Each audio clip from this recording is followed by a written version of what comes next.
Muy buenas tardes, chicos. Les damos la más cordial bienvenida al Instituto de Estudios Históricos de las Revoluciones de México. El día de hoy tenemos el cierre de este coloquio, la idea de la conquista, una construcción cultural, quinto centenario de la invasión española y la resistencia de los pueblos indígenas. Esta es, como les comento, la última mesa, la mesa 5, es una visión interdisciplinaria, irrupción o conquista. ¿Por qué una visión interdisciplinaria? Estamos acostumbrados a que solamente los historiadores sean los que den un punto de vista. Las nuevas generaciones de historiadores estamos convencidos de que todas las ciencias sociales tendrían que hermanarse para dar un contexto mucho más amplio y hacer una historia mucho más íntegra. Por eso, la necesidad del día de hoy de que ustedes se den cuenta de que no solamente un investigador solito, un historiador, puede dar una visión compleja. El día de hoy nos acompaña gente de diversas instituciones. Tres de ellos, porque uno de nuestros doctores está atrapado en el tráfico, pero ya viene, son parte de la máxima casa de estudios de la Universidad Nacional. Nuestro ponente es parte de la Casa de Filosofía y Letras del Colegio de Lenguas Hispánicas. Le voy a ceder la palabra porque el día de hoy va a ser nuestro moderador. Les repito, le damos la más cordial bienvenida. Son la nueva generación y tenemos todas las esperanzas puestas en ustedes. Buenas tardes. La conquista de México se refiere principalmente al sometimiento del Estado mexica logrado por Hernán Cortés en el nombre del rey Carlos I de España y a favor del Imperio Español entre 1519 y 1521. Este hecho marcó el inicio de la conquista española y el nacimiento del México mestizo. Esta información es la que podemos encontrar en la mayoría de los sitios web, por ejemplo Wikipedia, y también representa también, en resumen, la información que se sigue impartiendo a nivel primaria y secundaria a lo largo y ancho de nuestro país. La conquista de México es el tema principal del coloquio que nos tiene reunidos este día. Pero, ¿qué es México? ¿Qué exactamente compone lo que llamamos México? ¿Acaso México es la extensión territorial sobre la que habitamos los más de 129 millones de habitantes que, según el INEGI, componen la totalidad de los mexicanos? ¿O es México su gente? ¿Las diferentes culturas, creencias y lenguas existentes a lo largo del territorio geográfico? Cualquiera que sea la respuesta a dicha pregunta, es un hecho que territorio y habitantes son dos factores constitutivos de la idea intrínseca en la palabra México. El territorio nacional está compuesto aproximadamente por 2 millones de kilómetros cuadrados de cañadas, selvas, desiertos, valles, playas, bosques, humedales, etc. Y existen en México casi todos los climas del planeta. En México se hablan hoy en día 66 diferentes lenguas, sin contar las variantes dialectales de cada una de estas lenguas. Las costumbres y las creencias religiosas de los habitantes de eso que llamamos México es una extensa y complicada gama multicultural de la que podríamos hablar durante días enteros.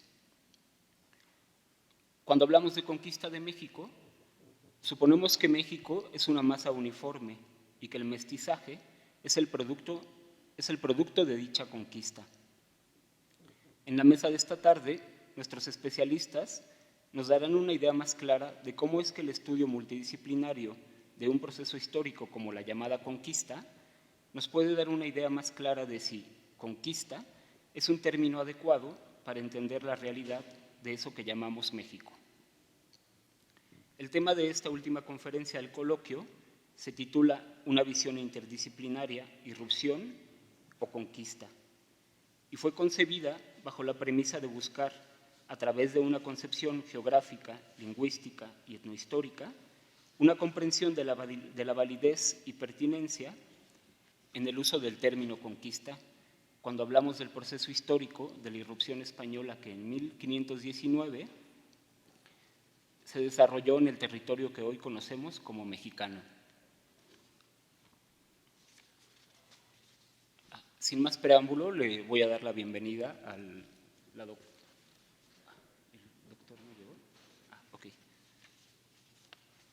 a la maestra María Cristina Treviño. Ella es licenciada en Geografía por la Universidad Nacional Autónoma de México, maestra en Historia por la Universidad Autónoma de Querétaro y actualmente es asesora de la Mapoteca Manuel Orozco Iberra. Es autora de la obra Comisión Geográfico Exploradora 1878-1914. El título de su ponencia es Plano de la Gran Tenochtitlan atribuido a Cortés.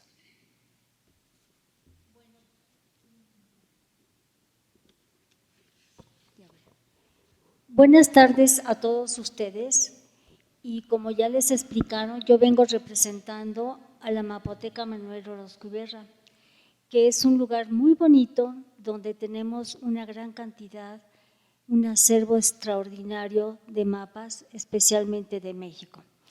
Dentro de nuestro acervo tenemos una edición facsimilar del mapa que se supone hizo Cortés y que envió al rey de España en 1520.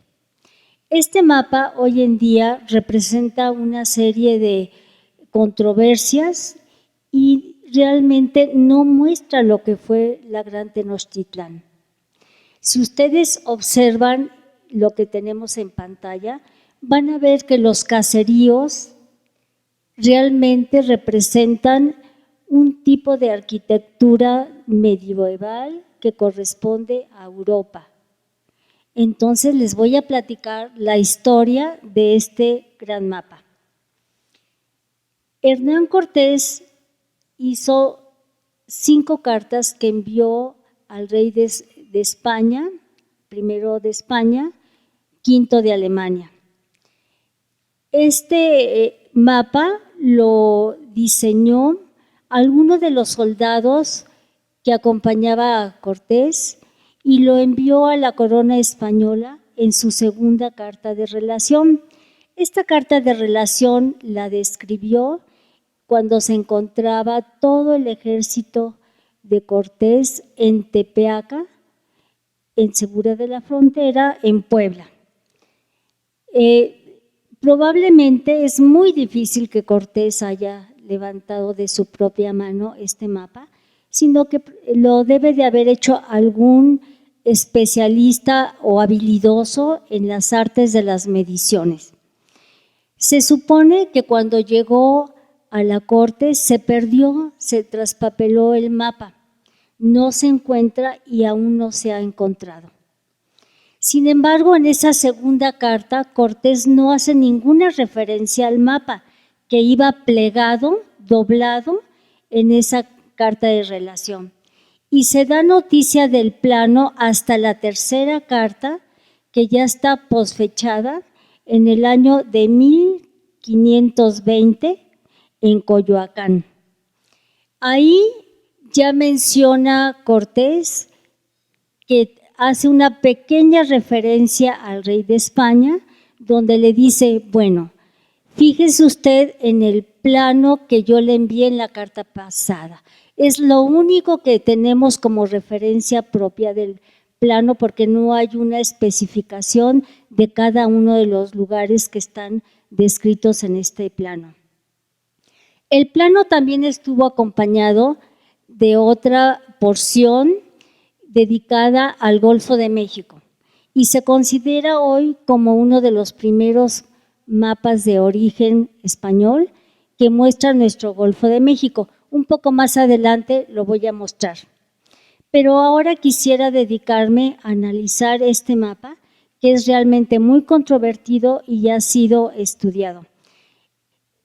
Fue por primera vez impreso en Sevilla en 1522, ya que en Europa en esa época interesaban muchísimo todas las noticias acerca del nuevo continente, de la conquista, de todo lo que estaba sucediendo en el Nuevo Mundo.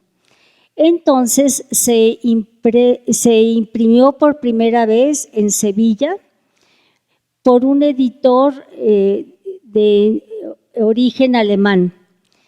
La impresión original era de 30 centímetros por 30.5 centímetros y probablemente obedeció a un plano que había sido ya reconstruido o en la corte o bien por algún dibujante hábil que tenía este impresor. Eso no se ha podido dilucidar. Tenemos entonces que voy a dar una breve explicación de los principales lugares, siguiendo el sentido de las manecillas del reloj o sentido horario. Posicionando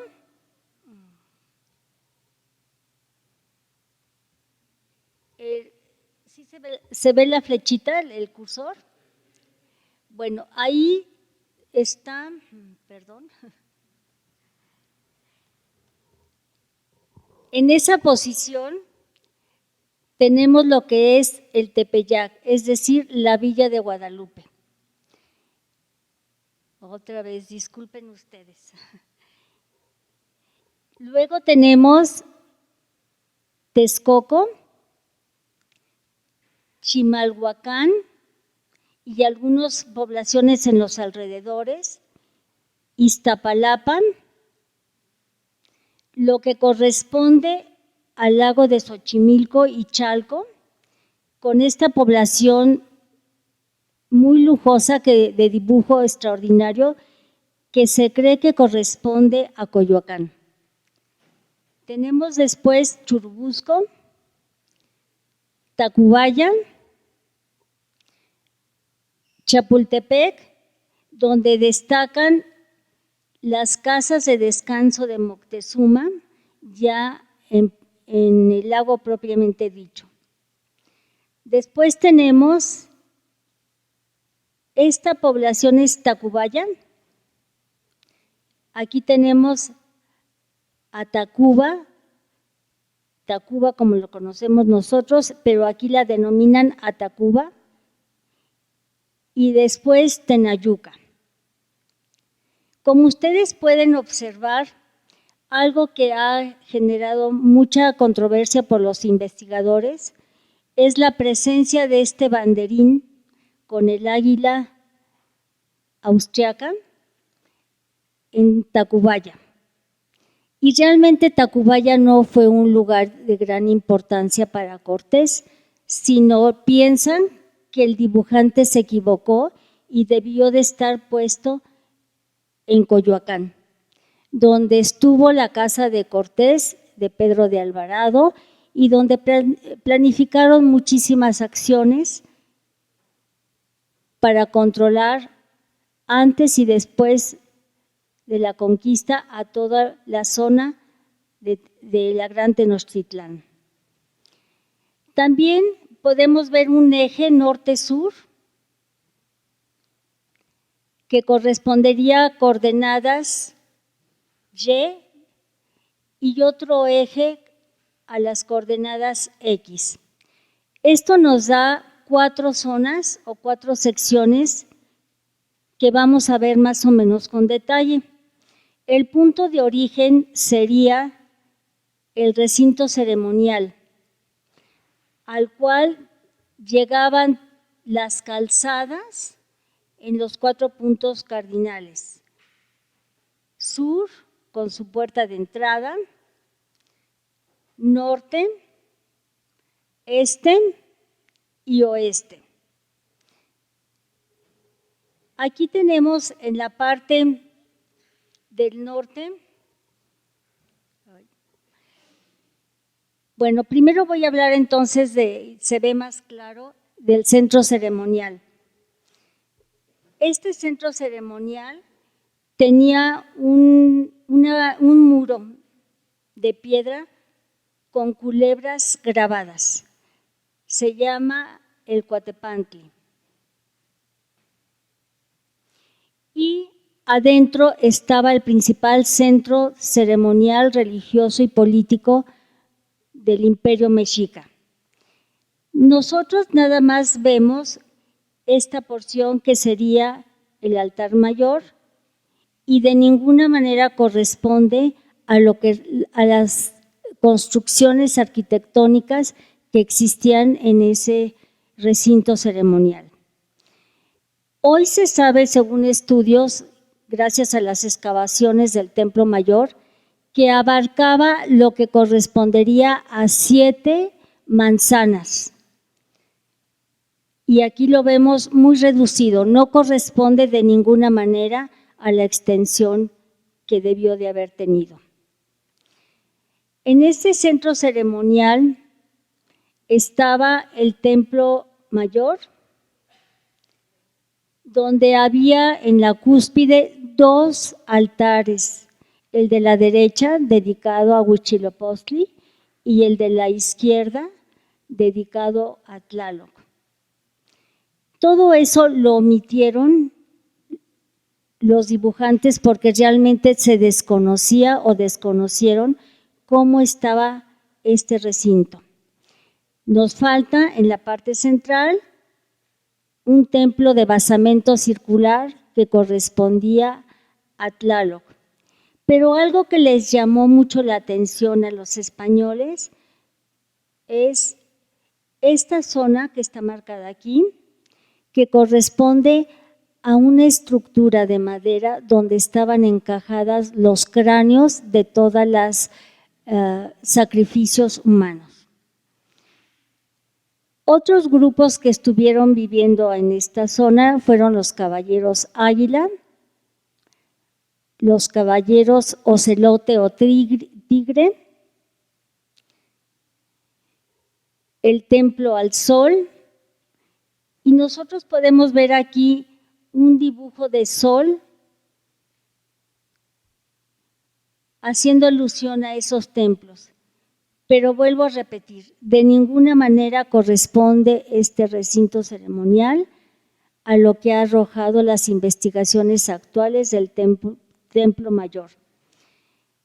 Este cuadrilátero tenía unas medidas de 400 metros por cada lado, lo que nos da a una total de una superficie de 160,000 metros cuadrados.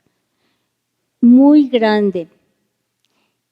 Y afuera del templo tenemos localizado la casa de Moctezuma, sus jardines y el zoológico.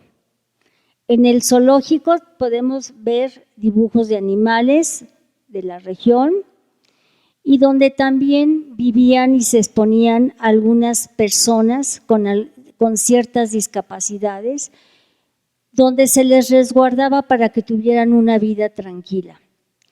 En las crónicas nos dicen que más o menos 300 personas estaban dedicadas al cuidado de los jardines y de los animales de este recinto. El actual Zócalo o Plaza de la Constitución empieza por aquí. El Palacio Nacional está en esta zona que corresponde a parte de la casa de Moctezuma. Aquí tenemos ahora esta calzada que nos lleva al embarcadero de todas las canoas. Y vemos el albarradón de los indios que se construyó según indicaciones de Netzahualcóyotl, quien era considerado un gran sabio. Para construir este albarradón, que se cree que tenía aproximadamente 15 kilómetros de largo y 18 metros de ancho, se utilizaron una serie de postes de madera que iban enterrados de 3,5 a 4 metros de profundidad en el lago. Fueron hileras paralelas de estos postes y los espacios entre ellos se rellenaron con piedras, con arena, para poderle dar firmeza. También se tuvo la visión de dejar ciertas compuertas para poder controlar las aguas, la cantidad de las aguas, sobre todo en la época de lluvias. Y Lo que pasaba es que la zona del lago de Texcoco tiene una altitud mayor que lo que correspondió al lago de México. Luego entonces eran muy frecuentes las inundaciones y eso obligó a hacer esta construcción del Albarradón de los Indios. Quisiera mover un poco la imagen.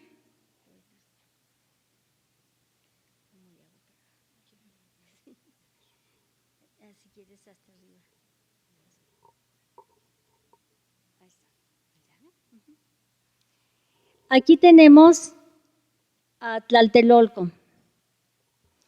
Esto es donde se encontraba el mercado o tianguis de Tlatelolco, del que todos sabemos que era un lugar extraordinario y que especialmente llamó la atención a los conquistadores. En esta porción se supone que en esta laguna fue capturado Cuauhtémoc en el 13 de agosto de 1521, cuando fue destruida esta gran ciudad. Esta calzada se dividía en dos partes, una que iba al Tepeyac y la otra a Tenayuca.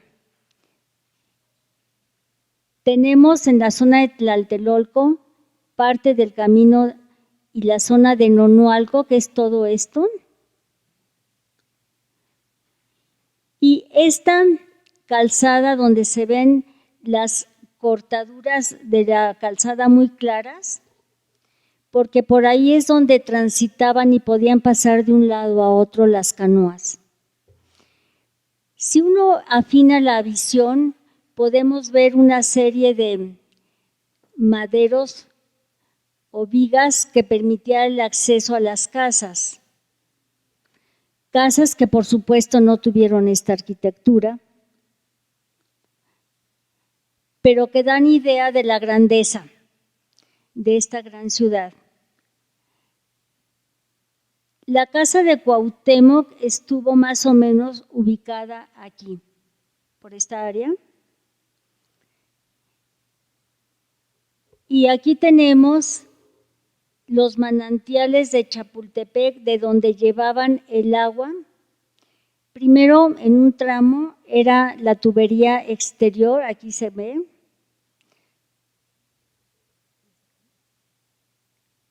Está aquí la tubería exterior e inmediatamente pasaba a ser subterránea.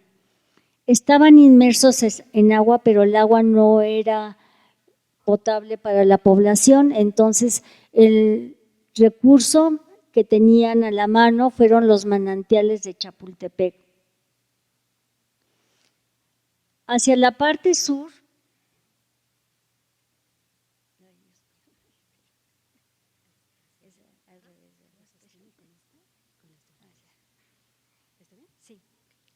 en la parte sur tenemos el Fuerte Xoloc, que es el que daba entrada por Iztapalapa a toda la población que quería entrar a Tenochtitlan. Aquí es por donde entró Cortés con todo ese ejército y donde estaba el embarcadero de las canoas, ahí fue donde botó los 13 bergantines que estuvieron construyendo para hacer el ataque bien planeado a la Gran Tenochtitlán. Manuel Orozco Iberra conoció este mapa por primera vez en México en el año de 1854 y en nuestro país fue el primer historiador que da a conocer este mapa, que a partir de entonces empezó a ser estudiado por los interesados en la historia del país. Vuelvo a repetir, es un mapa muy fantasioso que no corresponde de ninguna manera a la realidad, pero no por ello le quita importancia y gran valor. Todo esto lo sabemos ahora por los grandes descubrimientos que se están haciendo en el Templo Mayor, y es cuando realmente tenemos una visión de lo que fue esta ciudad y sobre todo el recinto ceremonial. Este mapa estuvo acompañado, como yo les decía, de uno del Golfo de México. Voy a ponerlo en pantalla.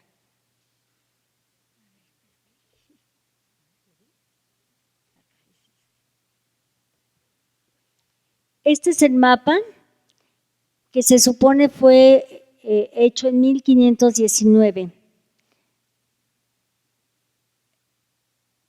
Tenemos la isla de Cuba, la península de la Florida,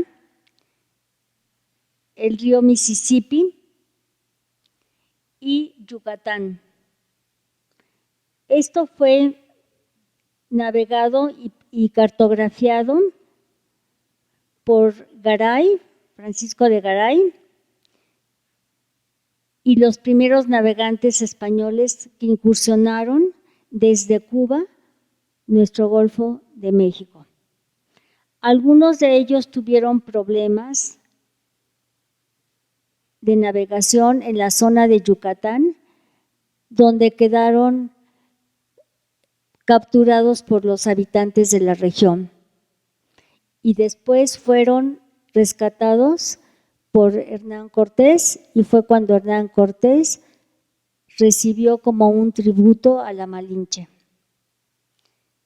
Todo esto llegó a la corte de España.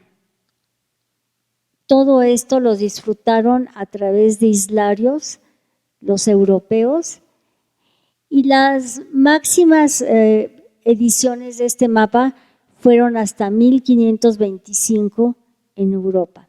Después pasó al olvido, y cuando fue tomado por uno de los ingleses editores de apellido Evans, lo incluyó en un libro que él editó, que se llama Bibliografía de la América. Ahí es donde por primera vez llega este mapa de la Gran Tenochtitlán y del Golfo de México, llega a México. El mapa ha sido estudiado por destacadísimos historiadores como Justino Fernández, Manuel Toussaint, Gómez de Orozco, Ignacio Alcocer.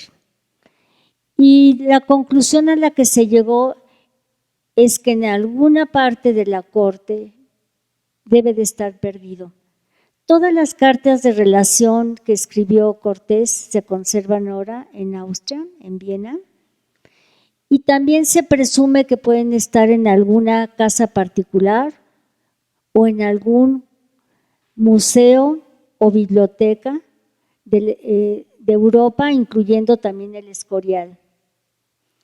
Bueno, pues eso sería todo. Después, si quieren, contestamos preguntas. Y muchas gracias.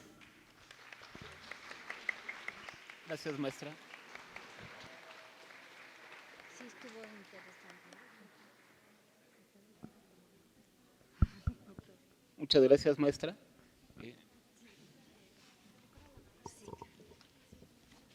Pues de una vez me voy más para allá. A continuación, es el turno del doctor Chávez Rivadeneira. Él es licenciado en Lengua y Literaturas Hispánicas por la UNAM, maestro en Lingüística Indoamericana y doctor en Antropología por el Centro de Investigaciones y Estudios Superiores en Antropología Social, el CIESAS. Sus líneas de investigación han sido el contacto lingüístico entre el español y el purépecha, la variación del purépecha, el español de poblaciones afromestizas en la Costa Chica y los efectos de la migración en los lenguajes verbal y no verbal de los purépechas. Ha publicado los siguientes trabajos: Lo hombre y la mujer del Pecao, características del español hablado en la Costa Chica de Guerrero, en Morales Lara, Saúl, intersecciones, la lingüística y las ciencias antropológicas, esto en el INA en el 2014. ¿Y tú cuándo vas a ir al norte? Consecuencias de la migración en el lenguaje verbal y no verbal de los purépechas. Mito 2, algunas lenguas no tienen gramática, en Montes de Oca, Pilar. Mitos de la lengua, México, esto es en Lectorum 2011. Me viene guango el tacuche, en Montes de Oca, Pilar. De lengua como un plato, perdón, de lengua me como un plato. Es que es un poco complejo la temática del doctor. México, Lectorum 2007. Contacto lingüístico entre el español y el purépecha, esto en el Conaculta en el 2006. También ha escrito ficción y periodismo.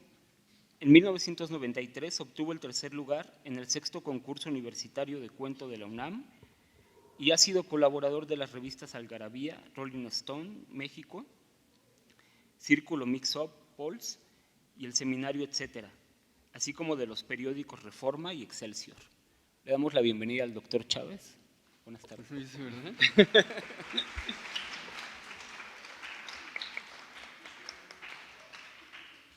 Muchas gracias. Me apena estar aquí a estas horas. Bueno, llegué casi a tiempo, pero ya me avergonzaba más interrumpir la presentación de la profesora. Entonces, pues bueno, tengo este texto que he escrito para esta tarde y que tiene que ver un poco con la presentación que han hecho, muchas gracias, en cuanto a los mitos, porque sí, en efecto, hicimos ese libro de mitos de la lengua, que fue muy interesante para echar abajo ideas que la gente tiene o que tenemos respecto al lenguaje y en este caso respecto a la conquista. Y pues bueno, el mito 27 podría ser el 135, el mito cualquiera, es el que se deriva de la siguiente anécdota que les voy a relatar. Hace unos 10 años más o menos, cuando Hillary Clinton fue secretaria de Estado en la administración de Barack Obama, hizo una visita a la Basílica de Guadalupe y cuenta la leyenda que Hillary preguntó sin ninguna malicia quién había pintado el lienzo y el abad le respondió muy solemnemente: Dios. ¿Se imaginan su cara de...? Lo tenemos, ¿no? ¿Podemos prenderlo? Muchas gracias, sí. A ver, es este, ¿no?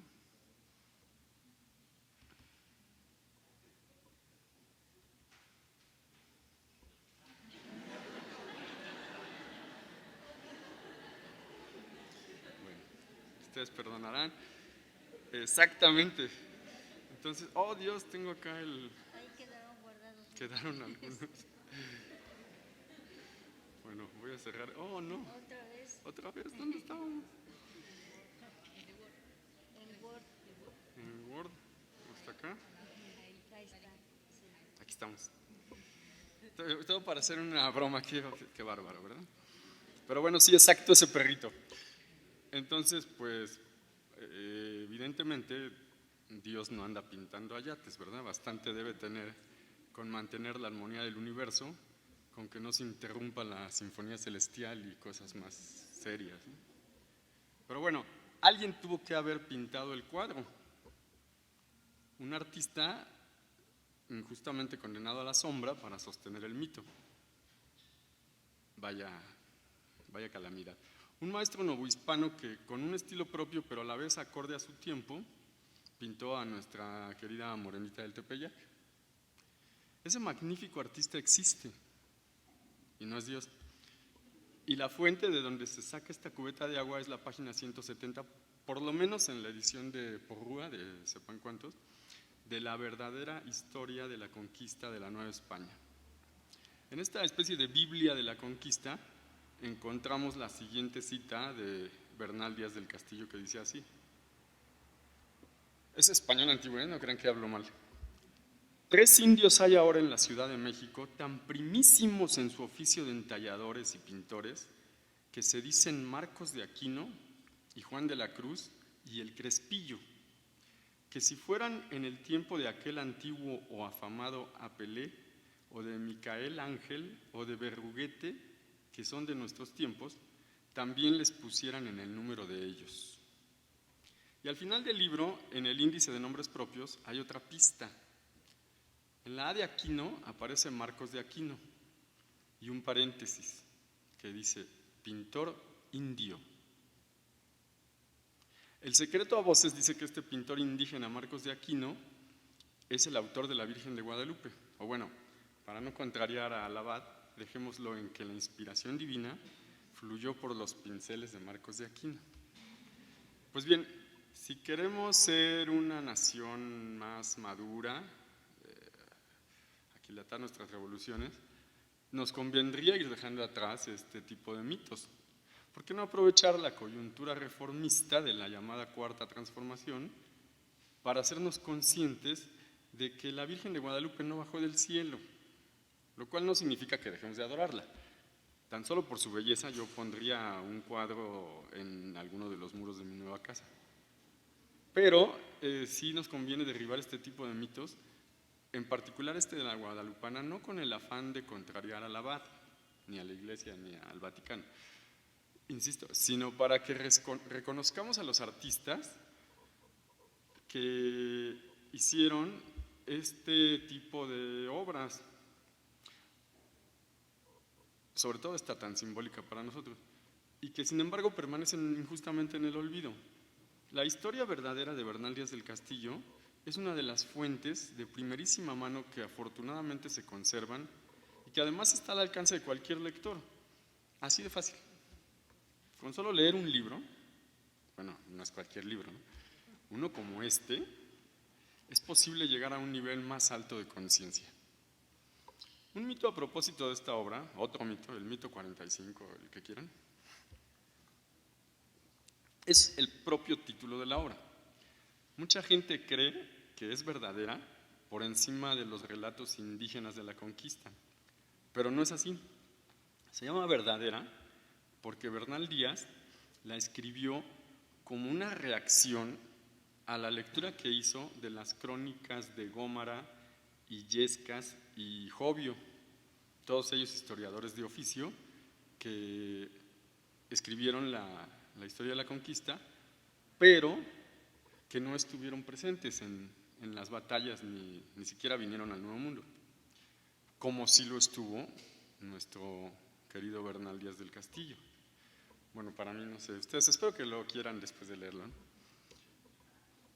Él, precisamente por eso, por haber tenido la fortuna de ser un sobreviviente de la conquista, hace unos momentos escuchábamos que la mayoría murieron en las batallas, es por lo que decide ya en el ocaso de su vida, alrededor de 70, 80 años, escribir su propia versión de los hechos, contar sus propias hambres, porque pasaron hambres, miedos, imagínense, pánico, heridas, sufrieron heridas, los sobrevivientes fueron heridos varias veces, y además, y bueno, más bien, y demás asperezas, porque tuvieron vidas muy ásperas con esto de la conquista.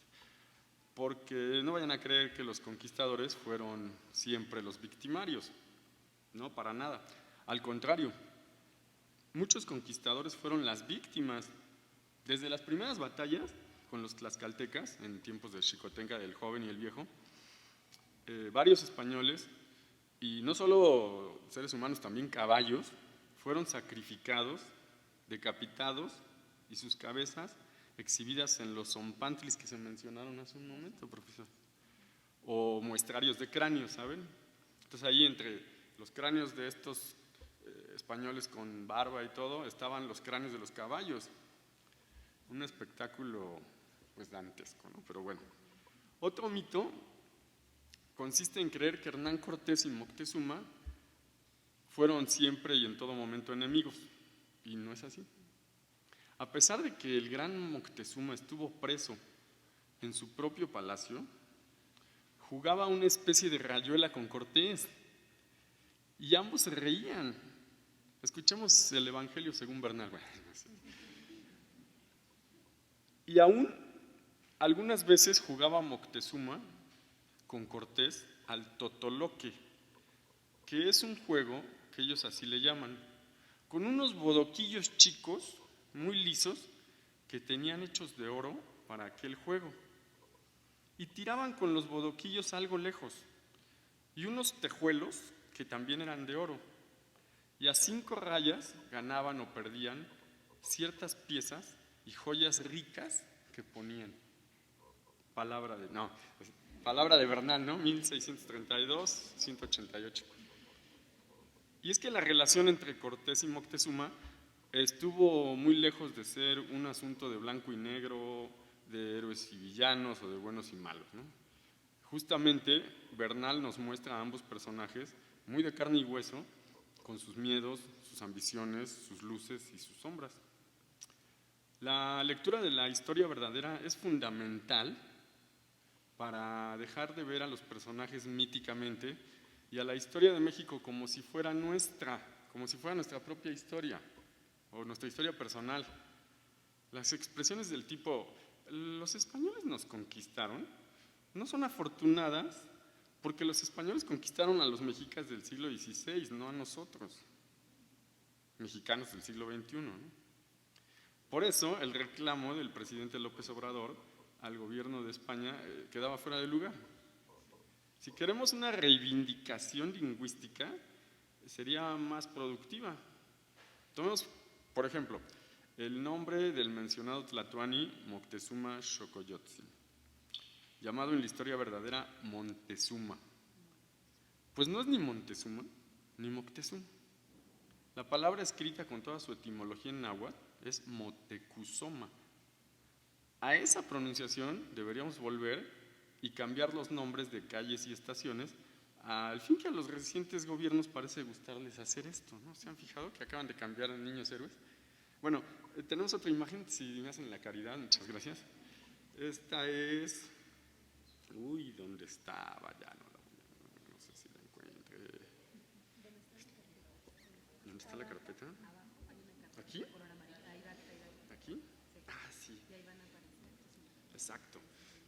Bueno, esta era antes, supongo, pero pues ahí tienen. Y sí. Bueno, esta es la que necesitábamos ahora, ¿no? No sé si alcancen a ver, traemos tecnología de punta. Espérense. Uy, no, en lo que le ponemos pilas y tal. No sé, pero bueno, si alcanzan a ver, o le podemos hacer un poco más grande, ¿verdad? Tal vez con el zoom. Pero ya se me fue para arriba. ¿En la parte de arriba? No, mira, ya está, ya, no te molestes. Muchas gracias. Ahí quedó. Aquí tenemos, esto está padre porque en la colonia Moctezuma, donde viven mis papás, miren, sí tenía. Está no, esto va a ser imposible, jóvenes. Tal vez como el curso. Tal vez sí, exacto, mejor como le estaba haciendo. Sí, más bien con el cursor en vez de sacar el puntito. Fíjense que el primer formante de la palabra es la sílaba mo, que significa en náhuatl el posesivo, ¿no? Su o vuestro. Como pueden ver ahí, la que sigue, más que sílaba ya propiamente hablando, es un morfema y tiene 3 piezas, ¿no? El tli es el final como sustantivizador, pero debemos quedarnos con el tecu nada más. Ahí la llevamos, ¿no? Motecu, que tecu quiere decir gobernante. Entonces ya tenemos motecu, vuestro gobernante, y el siguiente morfema es soma. De hecho son raíces, fíjense. Pero bueno, significa adusto o serio, ¿no? Es cosa seria esto, ¿no? Y de ese modo tenemos Motecuzoma, que es nuestro gobernante serio, ¿no? Y Xocoyotzin, que es una especie de Benjamín, el hijo más pequeño. Entonces voy a quitar esta imagen, déjenme ver si tenemos otra. Bueno, la voy a dejar, no podemos ¿por qué? Porque tenemos el texto de este lado, entonces volveremos acá.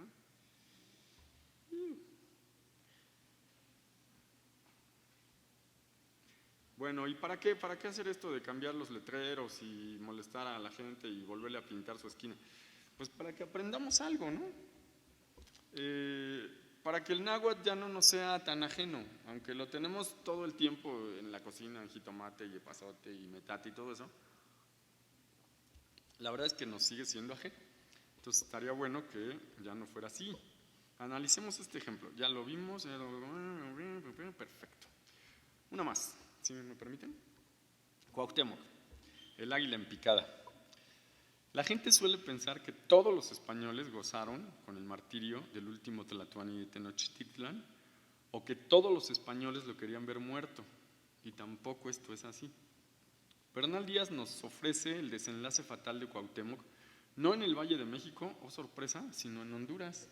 Sí, Cortés se llevó a la expedición a las Cibueras, o ahora a Honduras, a Cuauhtémoc y a otros principales para que en su ausencia no fuera que se sublevasen, ¿verdad? ¿Quién escucha el Evangelio según Bernal? En aquel tiempo, no. Ya en serio, esto es muy serio, ¿eh? Lo que voy a leer, prepárense porque es muy alta la probabilidad de que se les rueden las lágrimas. Es más, si le pongo la imagen es peor todavía. La imagen sería con este de acá. Ahí. ¿Prevenidos? ¿Prevenidos? Es fuerte, es cosa seria esto, jóvenes. No, déjenme. Ah, sí, sí, ¿verdad? Ok. Y cuando le ahorcaban, dijo Guatemuz: oh Malinche, Díaz sabía que yo tenía entendido que esta muerte me habías de dar, y había conocido tus falsas palabras, porque me matas sin justicia.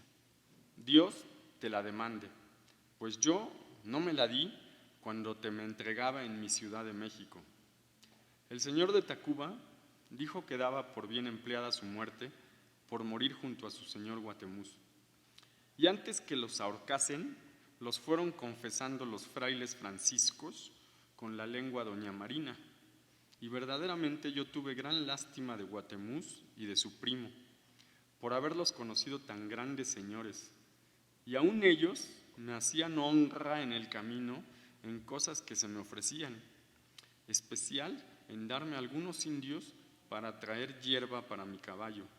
Y fue esta muerte que les dieron muy injustamente, y pareció mal a todos los que íbamos. No, pero esta no es.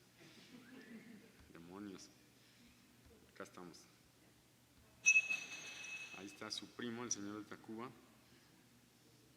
Este es un dibujo de Alberto Beltrán, que está en la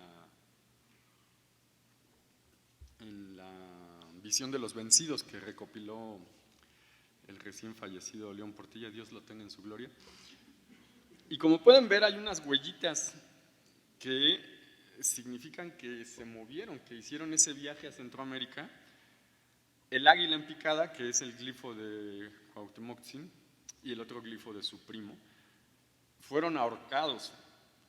Y este es el testimonio indígena del lienzo de Tlaxcala, como pueden ver, que coincide con lo que dice Bernal Díaz del Castillo. En efecto, Hernán Cortés le entró un ataque de paranoia y empezó a pensar que en cualquier momento Cuauhtémoc le iba a dar una puñalada por la espalda, y se lo dice, le dice: no, yo no tenía ese plan. Es más, en su ciudad, cuando le dice yo te me entregaba, fue porque le arrebató el puñal que traía en el cinturón y le dijo: mátame ya de una vez con este puñal. Y Cortés prometió que iba a respetar su vida y no cumplió su palabra. Entonces fue muy doloroso para Cuauhtémoc verse literalmente traicionado y tan lejos de su ciudad, y es así como murieron los señores del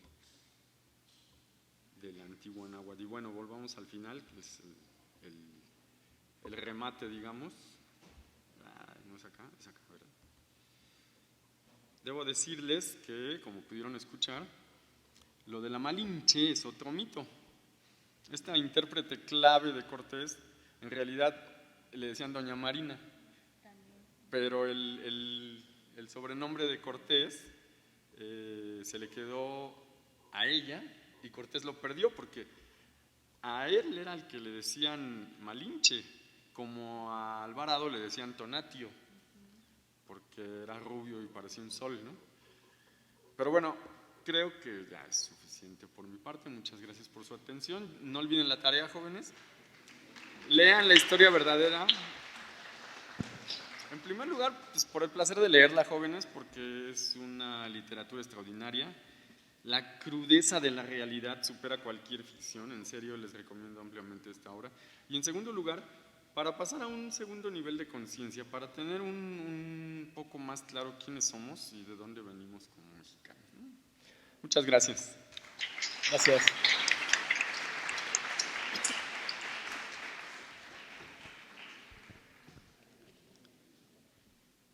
A continuación, va a leernos su ponencia que lleva por título Las divinidades disfrazadas de santos, una reconfiguración religiosa en los pueblos nahuas de Tlaxcala, la maestra Victoria Torres.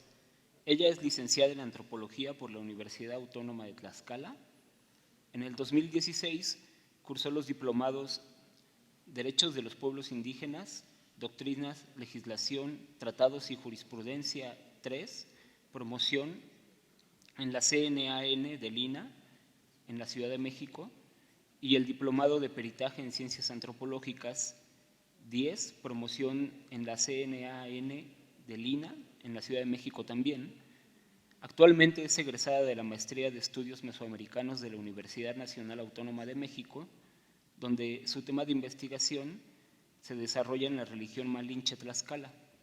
Colabora como investigadora externa en el Programa Nacional de Etnografía de las Regiones Indígenas de México, Región Estado de México. Los temas de interés radican en la cultura alimentaria, prácticas agrícolas, medicina tradicional y la etnometeorología. Le damos el uso de la palabra a la maestra.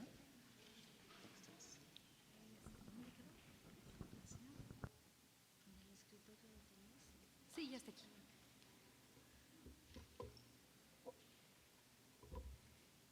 Bueno, a todos buenas tardes.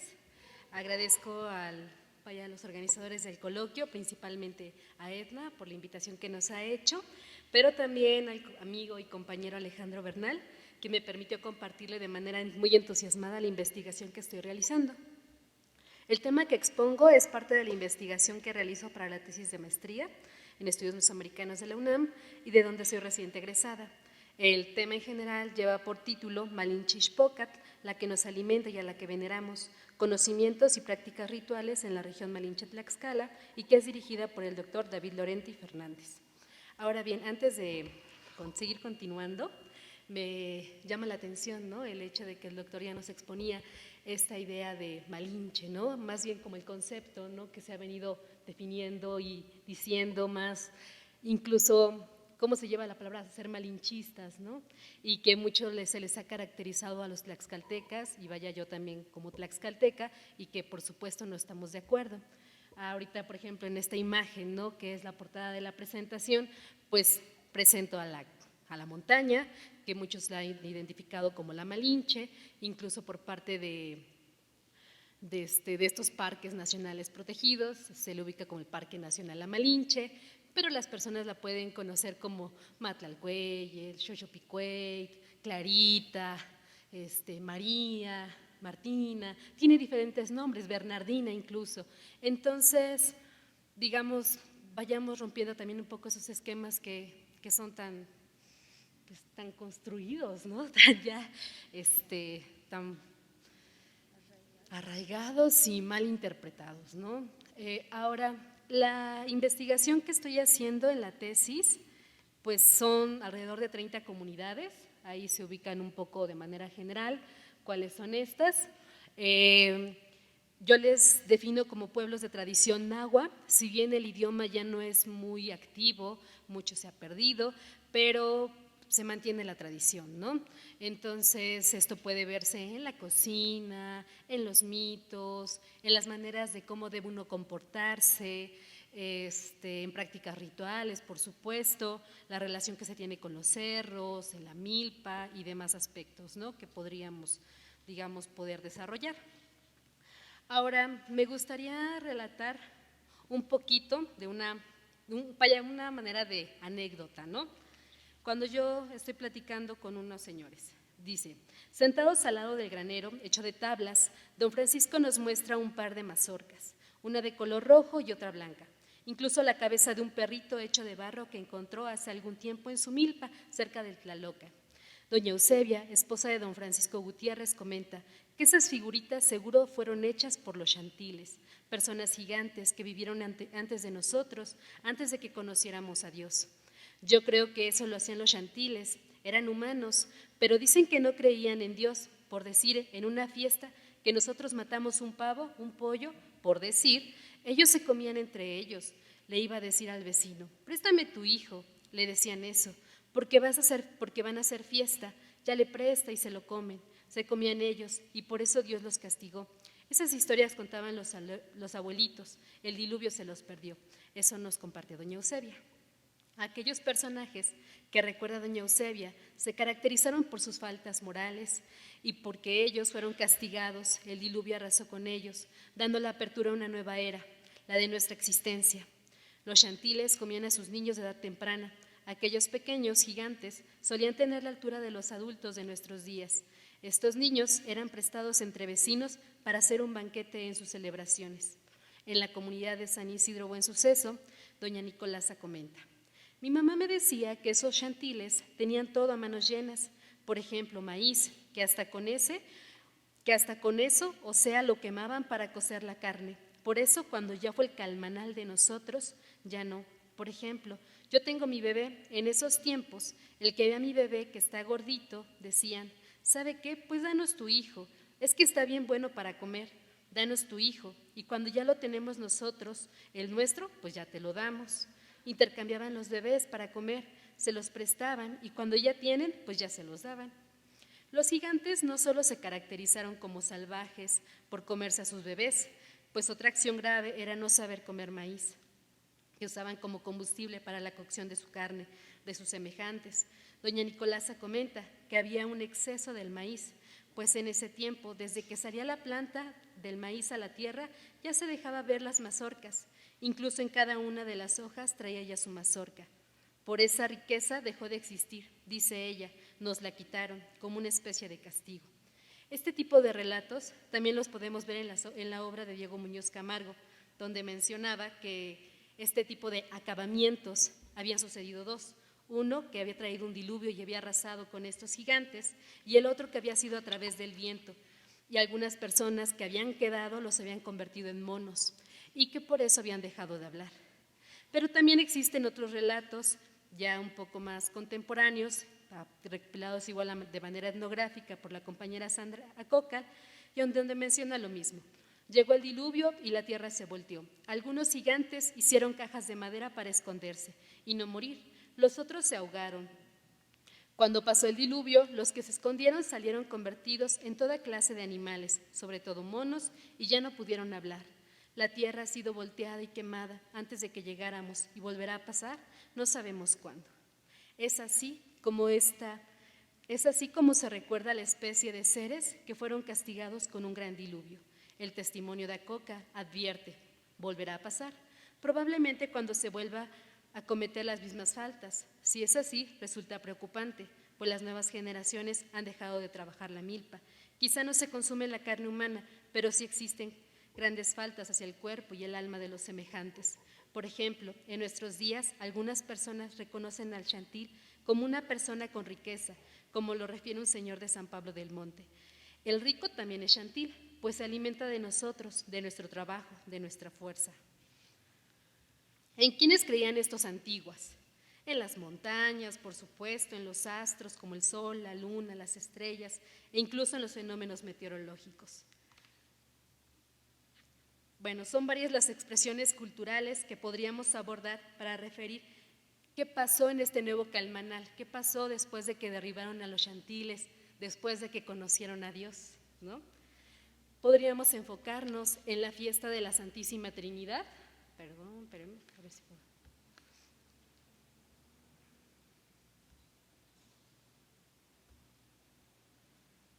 Bueno, es la parte superior donde se muestra el maguey, en donde se hace una alusión a la festividad de la Santísima Trinidad como manera de ser Dios Hijo, Dios Espíritu Santo, bueno, Dios Padre, Dios Hijo y Dios Espíritu Santo, y en donde se le festeja a través de pequeños montículos llamados tlalmonto. Podríamos hablar de las víboras, principalmente de los encuates.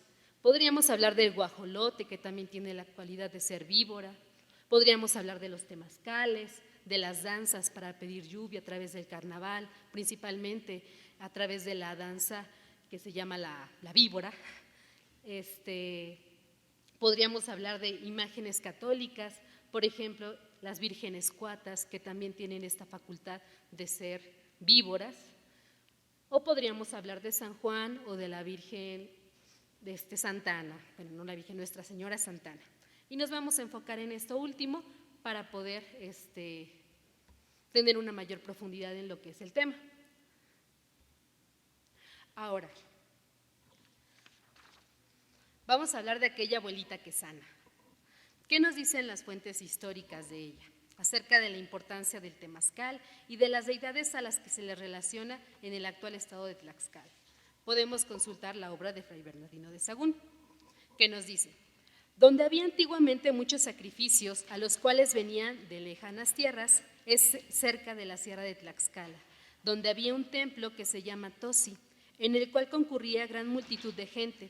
A la celebridad de esta fiesta, Tosi, que quiere decir nuestra abuela, y por otro nombre, Zapotlalnanque, que quiere decir la diosa de los temazcales y de las medicinas, y después acá edificaron allí una iglesia de Santa Ana, de donde ahora hay un monasterio, y religiosos de nuestro padre San Francisco, y los naturales le llaman Tosi, y concurren a dicha fiesta, de que más de 40 leguas, y llaman así a Santa Ana, tomando ocasión de los predicadores que dicen que porque Santa Ana es abuela de Jesucristo, es también nuestra abuela de todos los cristianos, y así la han llamado y llaman en el púlpito Tosi, que quiere decir nuestra abuela, y todas las gentes que vienen como antiguamente a la fiesta de Tosi, vienen a Santa Ana, pero como el vocablo es equívoco y tienen respeto a lo antiguo, más que se cree que vienen por la paliada, más se cree que vienen por lo antiguo que por lo moderno, y así también es en este lugar, parece estar la idolatría paliada.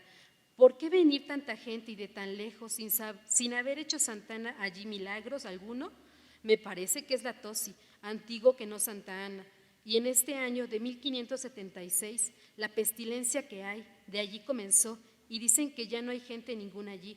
Parece misterio el haber comenzado el castigo donde comenzó el delito de la paliación de la idolatría, debajo del nombre de Santa Ana. Esta idea de decir,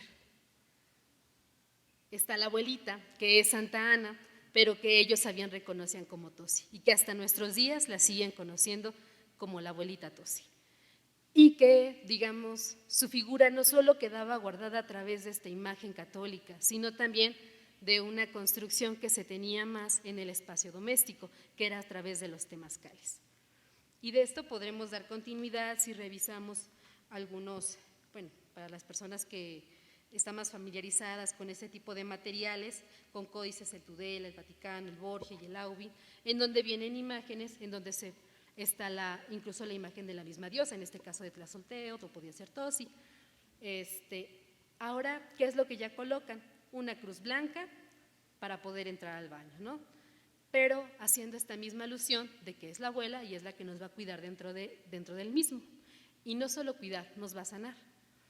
Dentro de esto también podemos, digamos, recurrir a los registros etnográficos, ya de 1900, digamos, con Frederick Starr, en donde menciona cuál era la importancia de estos temazcales, no solo para el alivio, digamos, del cuerpo, sino también, pues, de la construcción de persona, ¿no?, del alma. Pero, ¿qué es lo que nos dice la gente acerca de esta Tosi, acerca de esta mujer?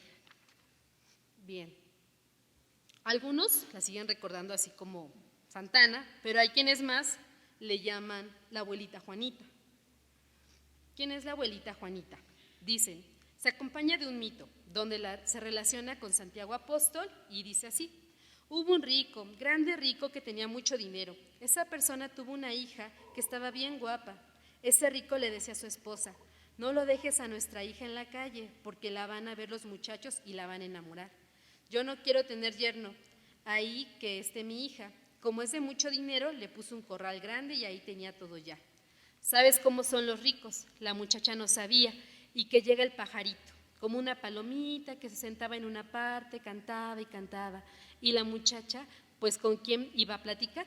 Pues nos ponía a platicar con el pajarito que canta y canta. Le decía la muchacha: ay, pajarito, ojalá te dejaras atrapar, te voy a tener aquí en mi pecho. Entonces llega el momento en que el pajarito vuela y se asienta y se mete en su pecho, y la muchacha lo empieza a agarrar acá. Después lo busca y ya no aparece el pajarito. Después lo ve su mamá y ya está embarazada. Le dice: oyes, hija, ¿y quién te hizo así? Después y le dice: pues no, yo de momento lo vi y ya estoy embarazada. Entonces le compraron un camisón grande, como de las monjitas, para que no lo viera su papá, que está embarazada. Y dice: si se da cuenta, tu papá nos mata. Y hasta que dio a luz, parió, nació el niño. Dice la abuelita: ya nació el chamaco. Entonces en ese momento, en un chiquihuitito que antes le decían tana, que era de palma, ahí lo metieron y lo fueron a tirar a un jagüey, que ahí pasa un viejito y una viejita. La viejita era cieguita y le dice: oyes, agárralo, aquí lo voy a cuidar. Que se lo da, ya lo abrazó y ya se lo lleva para su casa. Al otro día ya está más grandecito y así va creciendo, va creciendo. Le dice el niño: oye, papá, oye, mamá, quiero que me compren un caballo. Pero niño, estás chiquito, ¿cómo te vas a subir? Finalmente van al lugar donde venden los caballos. Llega el ranchero y le dice: no, niño, esos caballos no, porque te pueden tumbar el caballo. Pero bueno, al final se lo compran el caballo. Llegan al lugar de la casa, les dice: bueno, papá y bueno, mamá, a mí ya me mandaron a llamar y ya me voy, pero ustedes no van a ser pobres, con estas flores que les había entregado se van a mantener. Pero antes tenía que ir a la casa de sus verdaderos padres. Así es que llega con los abuelitos, llega a la casa y toca, sale su mamá y le dice: que manden a llamar a la abuelita. A ver, tu abuelita, tú tienes la culpa de que me fueran a tirar a tal parte, ¿sí o no? Ya que me hicieron esa maldad, yo también te voy a tratar mal. El baño de Torito ya lo formó. Su mamá es donde nosotros nos bañamos, ese es donde es la mamá. Y donde se quema la abuelita que le dijo: tú siempre vas a estar ardiendo y vas a sanar enfermos, y es así, así les dijo. Eso nos comparte don Silvestre. Como este mito hay diferentes versiones, en donde le dice también: a ver, abuelita, tú te agachas de Torito y por tu boca entrarán personas que tienes que sanar y por tu cola siempre arderá, a manera de castigo, ¿no? Como estos mitos, hay otros semejantes que ha recuperado la compañera Fabiola Carrillo en la misma región y también Antonella Faghetti en la región de San Miguel Acuezcómac, en Puebla. ¿Y qué es lo que nos dicen ya dentro de la región? En la parte posterior es el baño de Torito, es en quien se convierte la abuelita, que recibe el nombre de Juanita. Abajo están otros baños, el que está abajo del Torito, ahorita a ver si lo puedo colocar. Es de la misma región de San Pablo del Monte y de San Isidro Buen Suceso, y ese es del resto de la región, un baño un poco distinto a estos otros, de bóveda, les llaman de un pequeño cuartito y este otro de Torito. Bueno, continuemos. Pero dicen, hay también dentro del mito algunas versiones en donde mencionan: es que el abuelito es el texistle, que viene a ser esta parte de la hornilla. ¿Y cómo es que se caracteriza el abuelito?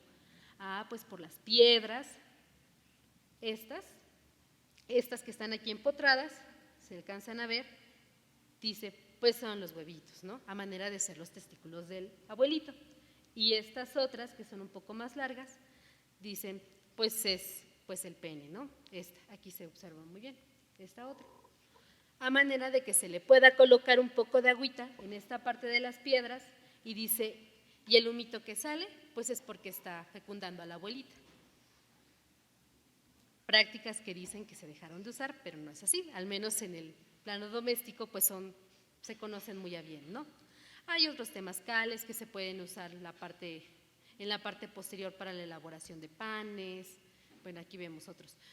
cómo es que son calentados estos baños, ¿no? Usualmente con chinamites, que es el rastrojo del maíz, con olotes y así diferentes usos.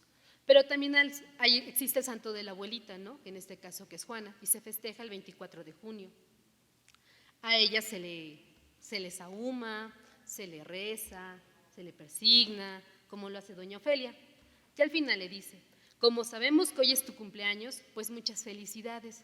Ya sabes que siempre te queremos y te estimamos. Nunca te chiques con nosotros, te queremos y felicidades. Pues se le tiene que hablar a la abuelita.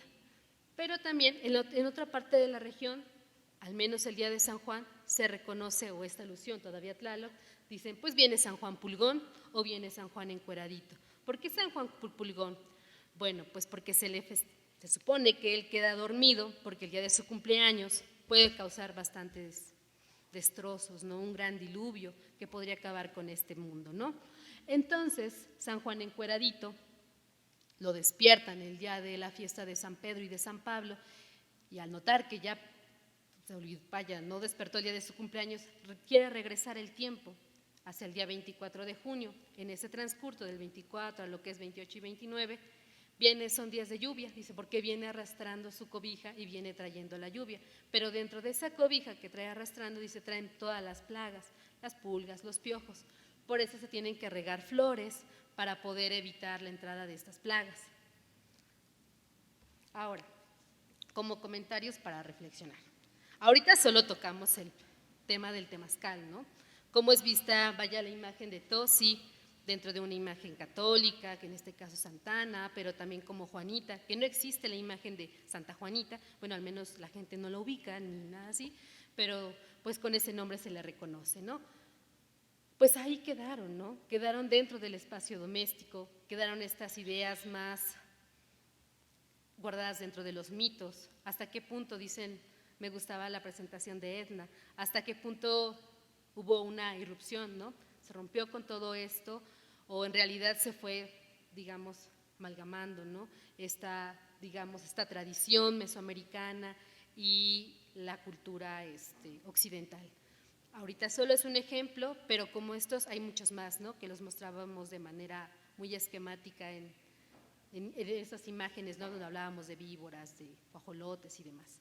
Y pues por mi parte ahorita esto sería todo, y pues ojalá ya comentarios, ya seguimos con esto. Ya, gracias.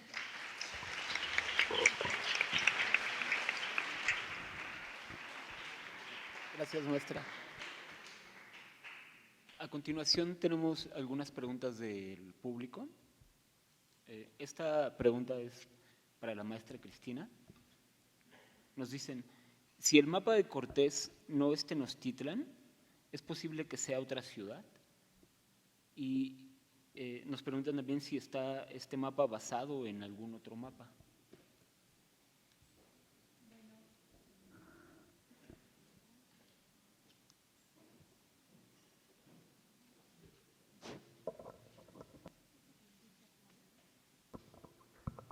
Ya.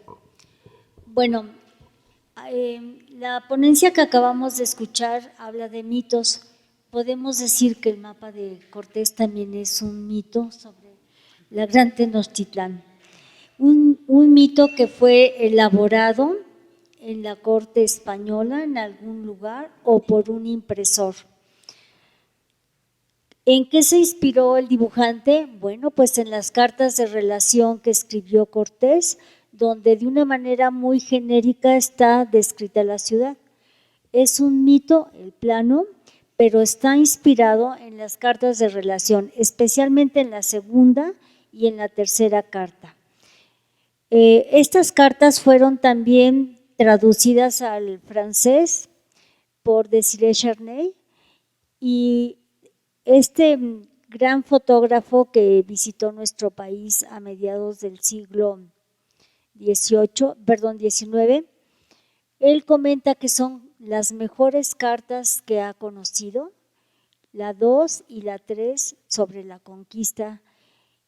Claro, si uno se tiene que apoyar en otras fuentes, no nada más en las cartas de relación, sino también en los escritos de Bernard Díaz del Castillo de Solís y de otros autores que vivieron en el siglo XVI y que también de alguna manera escribieron el desarrollo de la conquista. El mapa en sí, hoy podemos decir que es un mito que se fraguó en alguna parte europea por algún buen dibujante, alguien que nada más a imaginación dibujó ese mapa. No sé si con eso queda contestado. Sí, de hecho, nos dice si estaba basado en otro mapa, pero… Bueno, de esa época hay otros mapas, digamos, contemporáneos. Uno muy bonito que se conserva en Uppsala, Suecia, que es un mapa atribuido a Alonso de Santa Cruz. Alonso de Santa Cruz era el cartógrafo del rey. Últimas investigaciones sobre este mapa de Alonso de Santa Cruz creen que fue dibujado por un tlacuilo del área de Tlatelolco. ¿Por qué se supone esto? Bueno, porque muchos dibujos de las zonas de las canoas y demás corresponden al mismo mapa de Alonso de Santa Cruz y estos dibujos son bastante semejantes con lo que tenemos ahora en Tlatelolco, pero no está confirmado, bueno, y todo esto es proceso de investigación y demás. Probablemente con el paso del tiempo y a medida que se vaya mejorando la tecnología de interpretar en rayos láser, etcétera, los documentos, los papeles, podamos tener mayores datos sobre estas cartas geográficas que nos muestran espacios un poco míticos y que salieron de la imaginación. El mapa de Alonso de Santa Cruz es todavía más certero y mucho más agradable porque este mapa que yo presenté está en blanco y negro y el de Santa Cruz está totalmente coloreado. También en la sala de códices del Instituto Nacional de Antropología e Historia hay un mapa muy bonito de la Gran Tenochtitlán que está construido, me parece que en papel de maguey, y ahí se ve la traza mucho más clara que tenía una forma pues rectangular. Y esos son más o menos los mapas contemporáneos y los códices. Los códices, bueno, pues muestran, hay códices dedicados a los espacios geográficos, donde está todo representado, la geografía a base de glifos, y que son tan valiosos los códices que hay que conservarlos de una manera muy especial en la sala de códices, precisamente, de Antropología e Historia. Gracias. La siguiente pregunta es para el doctor David. Nos preguntan, ¿es posible que algún soldado o fraile intentara detener la ejecución de Cuauhtémoc? Wow. Yo creo que el mismo Bernal quiso hacerlo, pero no se atrevieron porque Cortés realmente era un líder y desafiarlo era jugarte la vida, porque la gente que lo desafió o que lo traicionó tuvo desenlaces terribles. Entonces, para los soldados era muy difícil, pero pudieron haber estado muy cerca de haber intercedido o intervenir para que Cortés no llevara a cabo esta atrocidad. También los frailes pudieron haber hecho más que confesarlos, ¿no? Porque dice que unos frailes franciscos los iban confesando. Quizá ellos hubieran podido tener más influencia en Cortés y decirle Marqués, no, todavía no era Marqués en ese tiempo, después fue Marqués, pero le hubieran dicho, capitán, no la friegue, ¿no? ¿Cómo se le ocurre? Si usted juró que iba a conservar la vida de Cuauhtémoc, ¿por qué él no cumplió su palabra? Pero bueno, pues ya la historia fue así y Cuauhtémoc murió ahorcado y ya, no hay vuelta. Gracias. La siguiente pregunta es para la maestra Victoria. Nos dicen, ¿crees que el sincretismo cultural es una forma de resistencia a la conquista?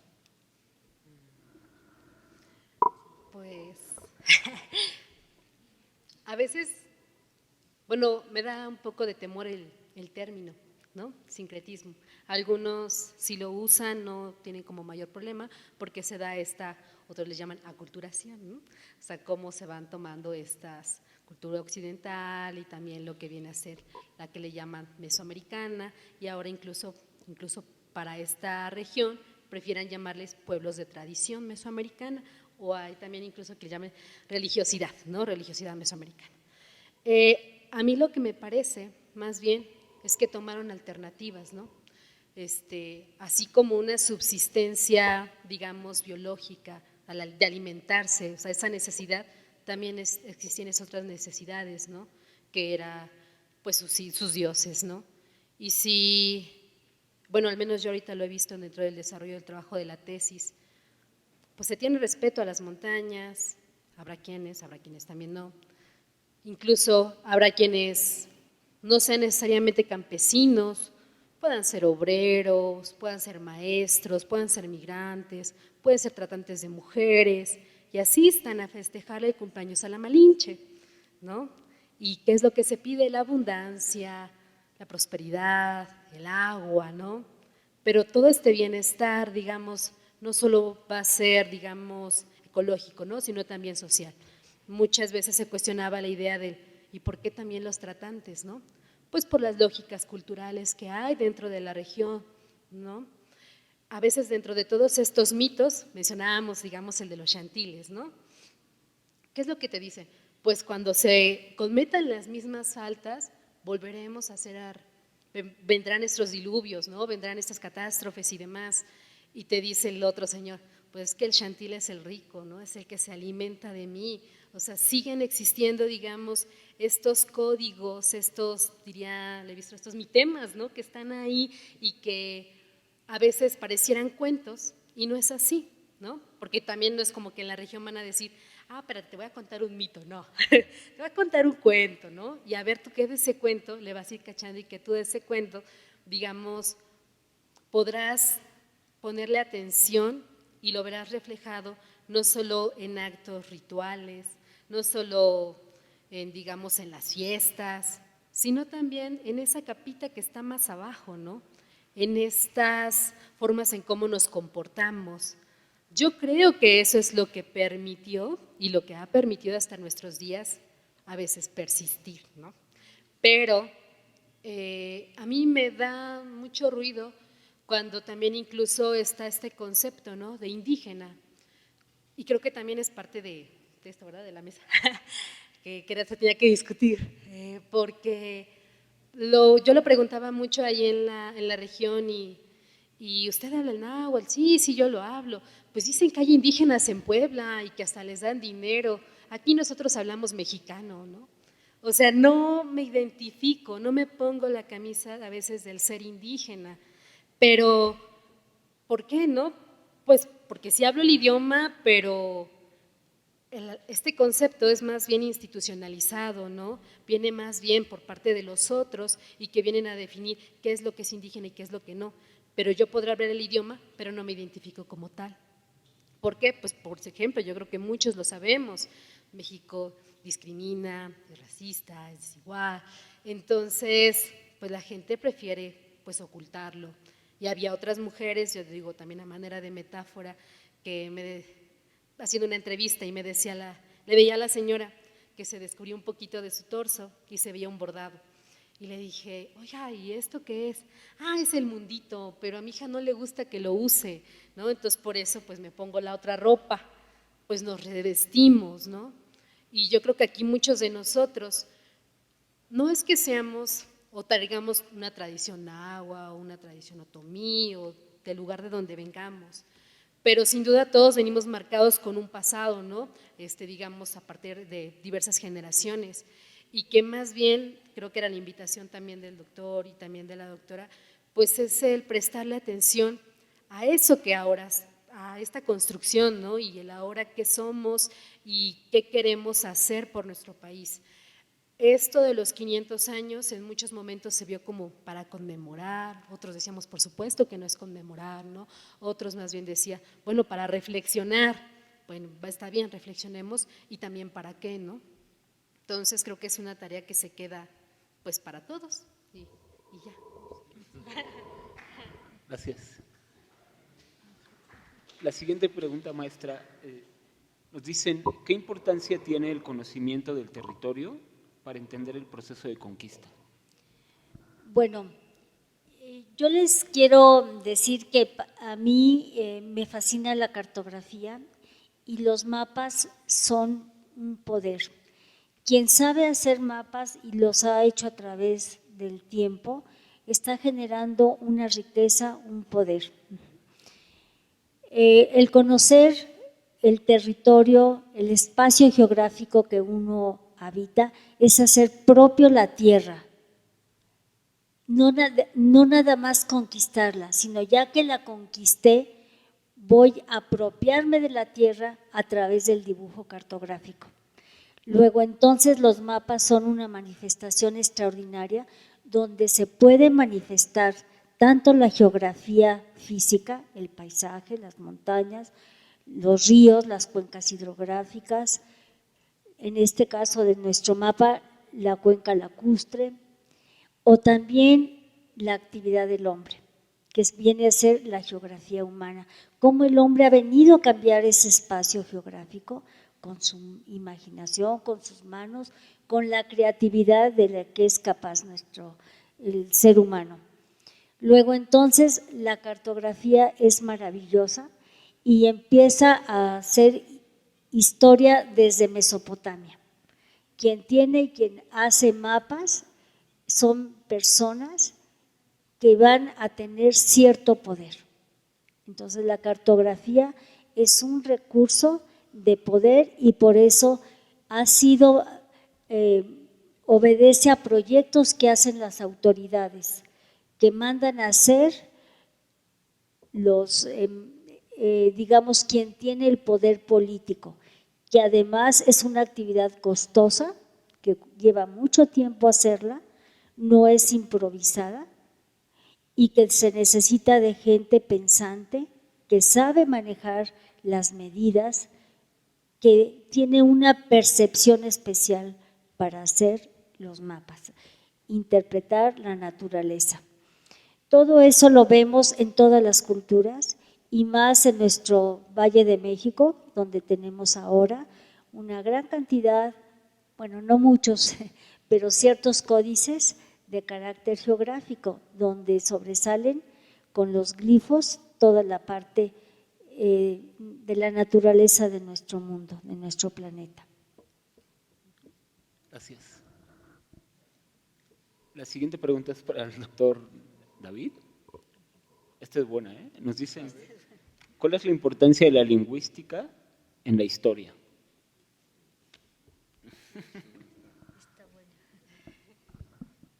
Pues creo que esta viene de lo que estaba diciendo de Moctezuma, ¿verdad?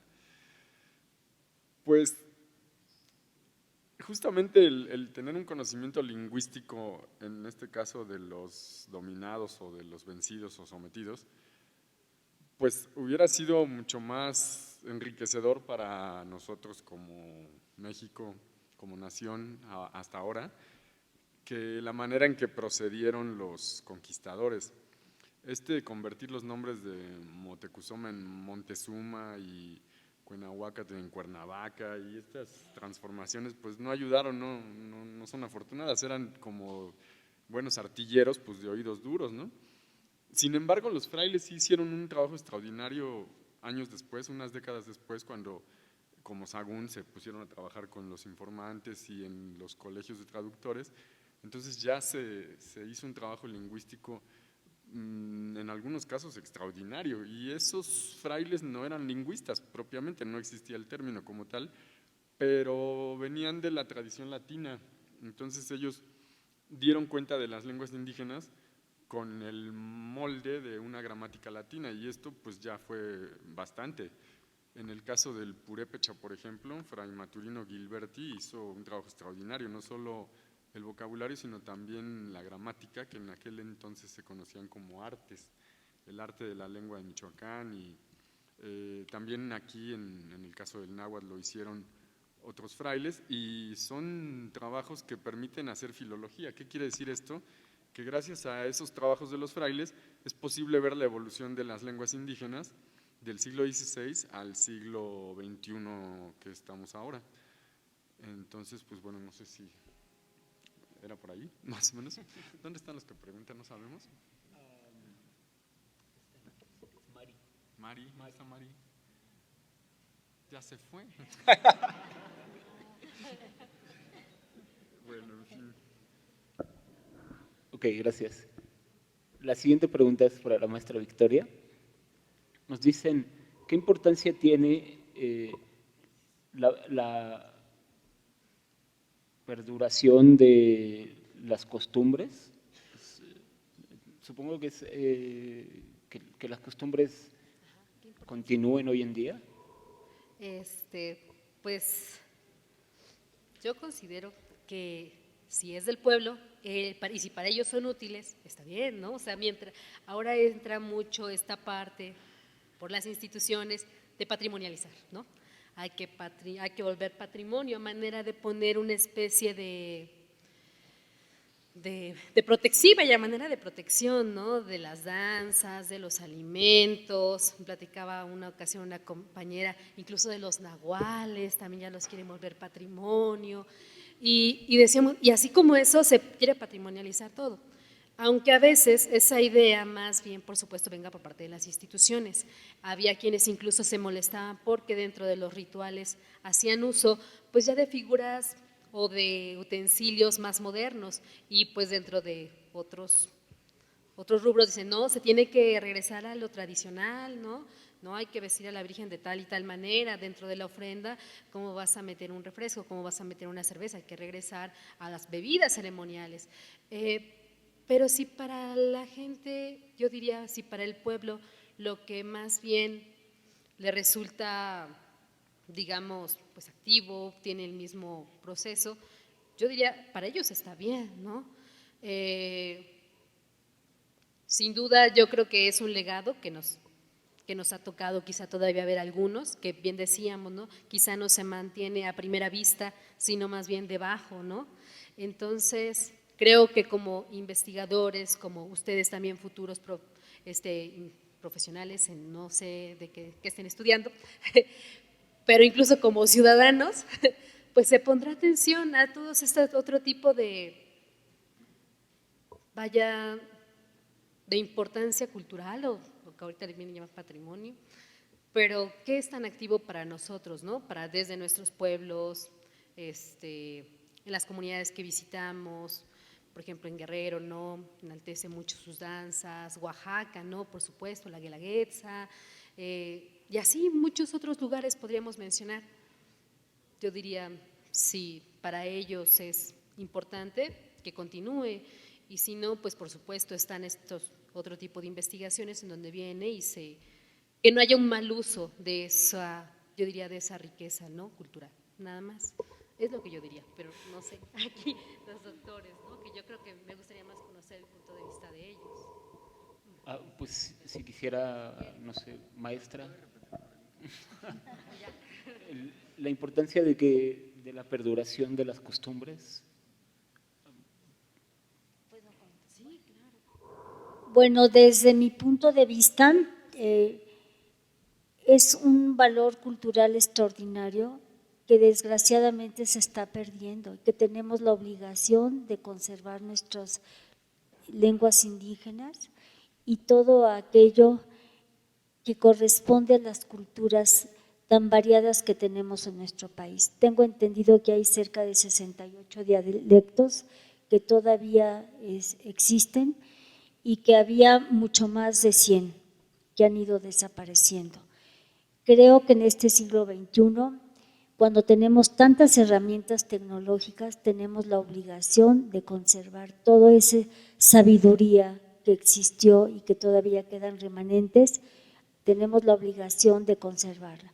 Cuesta trabajo, no es fácil, porque muchas de las personas que hablan dialectos, el otomí, por ejemplo, les da pena hablarlo, no lo quieren hablar y prefieren hablar el español. ocultan sus raíces cuando ellos hablan delante de otra persona que habla español, ocultan esa habilidad que tienen, ese conocimiento. Muchos de ellos son bilingües y puedo decir que hasta trilingües. Por ejemplo, en Oaxaca hablan su dialecto, el español e inglés, para pedirles dinero a los turistas americanos. Todo eso lo tenemos que resguardar. Tenemos la obligación como mexicanos de resguardar ese conocimiento y no acabar con ellos. Ese es mi punto de vista. Gracias, doctor.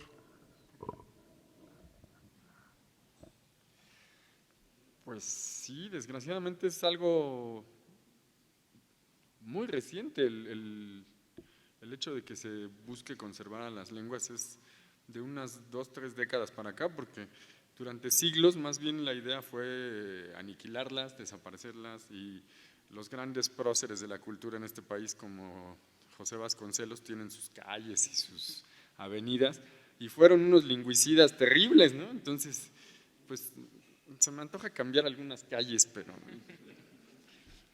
algún día que sea como la Sheinbaum, ¿no? Sí. Bueno, nada más quisiera hacer un comentario. En la Universidad de Querétaro se imparte náhuatl o tomí, pero a mí me da mucha tristeza porque todos los profesores son alemanes o estadounidenses, que han dedicado su vida a interpretar y a descubrir vocabularios, a hacer gramáticas, y es algo que tenemos nosotros y le damos la espalda. Entonces, a todos los jóvenes que están aquí, por favor, aprendan algo de esas lenguas, ya que se ofrecen en algunas universidades. Doctor, ¿ya es todo? ¿Sí? Okay. Bueno, pues con esto concluimos la mesa de hoy. Va a pasar Edna a darnos el cierre.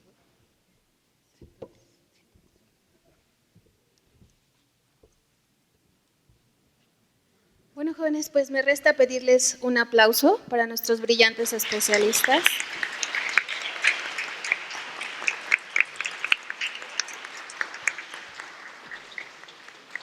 Les agradecemos su asistencia y les pedimos que permanezcan un momento más con nosotros.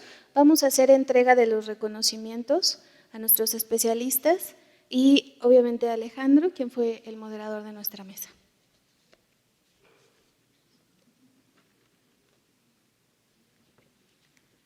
Doctor David Chávez, muchas gracias.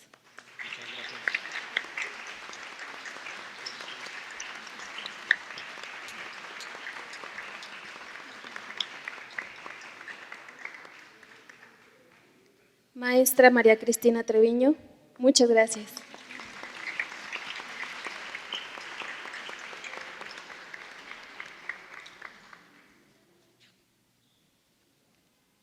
Maestra Victoria Torres.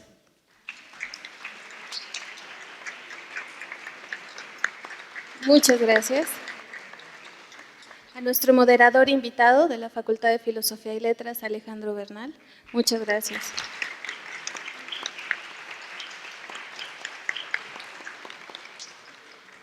Y bueno, una mención especial para todos ustedes, un agradecimiento. Este foro fue hecho, pensado para el público joven como ustedes.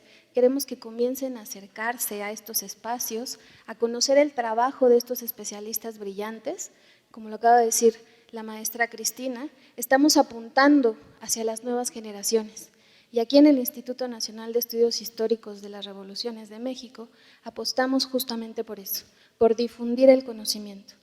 Les pedimos que se mantengan pendientes, siempre tenemos eventos, son muy interesantes y entonces vamos a ir, nos vamos a dar la tarea de ir a sus escuelas para que puedan ver nuestra cartelera. Tenemos eventos mensuales a los cuales nos interesa mucho que todos ustedes puedan acceder para que no solamente extranjeros sean especialistas porque se enamoren de nuestra cultura, que también ustedes puedan enamorarse y puedan ser el futuro de este país.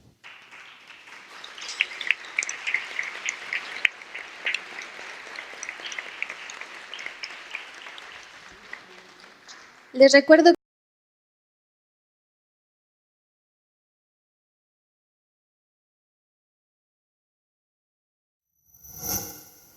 Gobierno de México.